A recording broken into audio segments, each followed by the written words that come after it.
So recently, there have been a lot of people knocking on my door asking if I've heard about the Savior. Every one of them now I've taken to asking them, no, but have you heard about our legendary defender? Needless to say, I haven't actually had to listen to much, because once I start talking about Voltron, they normally leave me alone. Welcome to the heart of the stories we tell. My name is Rob, and tonight I will be reviewing. Voltron, Season 5. Now, this is another one of those short 6-episode seasons, and that's pretty cool. I've gotten to the point where I kind of like that better. It's short, it's compact, and I hope that means that we're going to get another 6 episodes later in the year instead of waiting a whole year. As long as they're doing that, I'm fine with it. Now, in case you're wondering, what I do here is I examine stories. I do reviews as they come out like this. I do Throwback Thursdays on Thursdays, and I do theory videos on how and why we tell stories on Sunday. All of that together, if it sounds interesting, click the subscribe button. But for now, we're talking about the season of Legendary Defender Voltron. Episode titles alone kinda hint at a few things, like there's going to be a major death, we're going to get a new lion, that sort of thing. Oh yeah, and Prisoner's definitely going to be Lotor. We have the entire magic versus technology debate going, and I really hope that Princess Allura becomes Queen Allura before this is done. But we'll see. For now, let's throw this up there and get started. So once again, it's stop. Spoiler time. Ba-da-na-na. Episode 1, The Prisoner. Okay, so this episode starts on a mission, and it's pretty cool. Lotor has been held prisoner, and has been given them good intel. I guess the idea of a long-term plan. Maybe he's not necessarily the bad guy. He claims to want to do good, but let's be honest. Making the Galra less warlike is going to be a pretty tall order. The Rebel Alliance has already taken a third of the Galra Empire. Way to go. And it seems like they don't really need Voltron as much as Voltron needs them. I like that. At first, though, that meeting of the titled prisoner would look like it's Lotor, but the writers have given us a smart double meaning here. It's Pidge's dad, also. So Pidge and Matt are off to save him, in Green Lion, but without the rest of the team. Matt and some of the aliens head into the prison while Pidge holds off the fighters. It's a good split and a great way they do the story. It's especially good because we don't get a lot of Pidge alone action. The end of the episode is a kick in the gut, though. Their dad has grabbed by the generals, so that gives Zarkon what he needs for a prisoner exchange. Part of me that almost thinks that should have been the name of episode 2.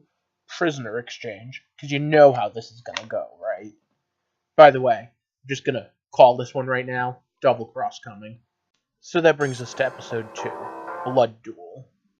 So we're back to fantasy racism, as the princess seems to forget how the Blade of Mamora and Keith are trusted Galra. To be fair, I don't trust Lotor, but not because of his race, but because he's Lotor and I haven't figured out his angle yet. Of course, prisoner exchange is a double cross, but thankfully the paladins aren't awful stupid here. It's a triple cross, as Lotor tries to take out his father. And Shiro gave Lotor his Black Bayard. That was a brilliant plan. I wonder who came up with it.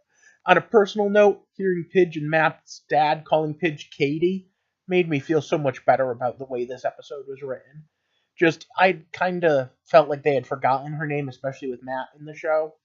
The other awesome part is Lance taking command when Shiro didn't have his lion. It was very good to see him getting a serious kick butt role.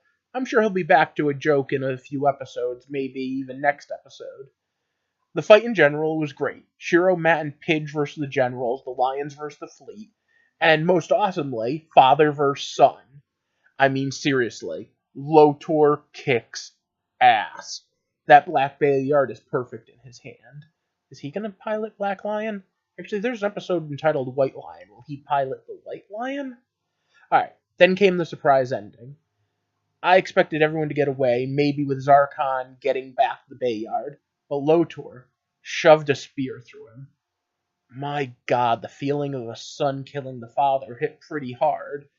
I mean, for a kid show about space monsters being battled by giant robots.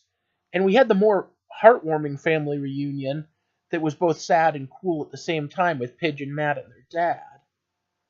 But oof, having to kill your own father. That's gonna leave a mark on Lotor's soul and sanity.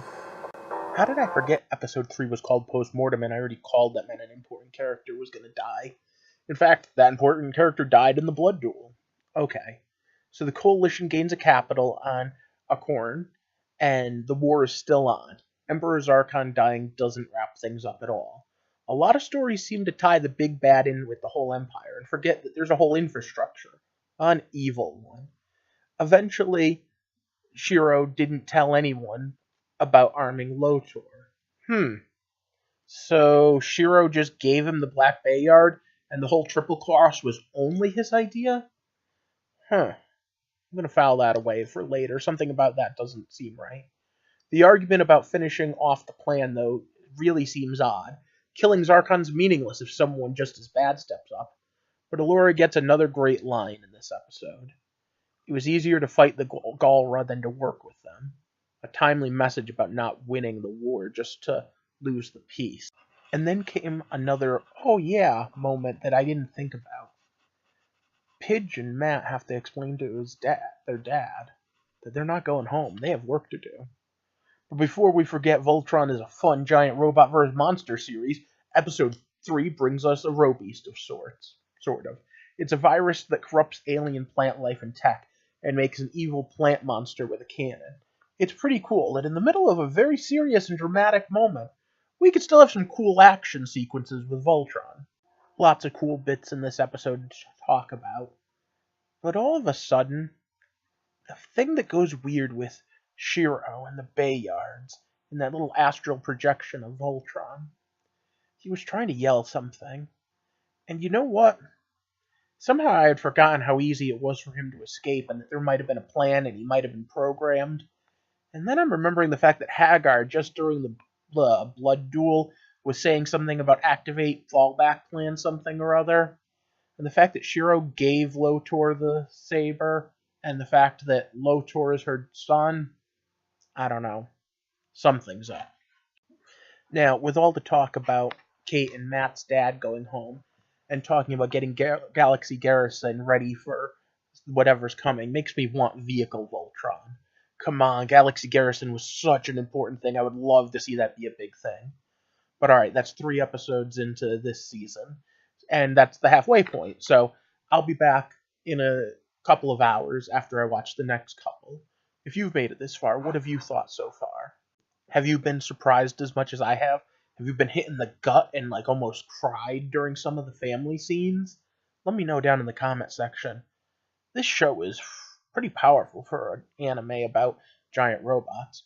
But of course, if you like what I'm saying and want to see more, hit that thumbs up button and click the subscribe button. Share this, and come on and join our little community here. The whole idea is that we're going to talk about all sorts of things. The good, the bad, and the ugly, the fun, the themes, the symbolism, why we tell stories, how we tell stories. So come on, join our little family, and we're going to talk about Voltron as we try to get to the heart of the legendary Defender.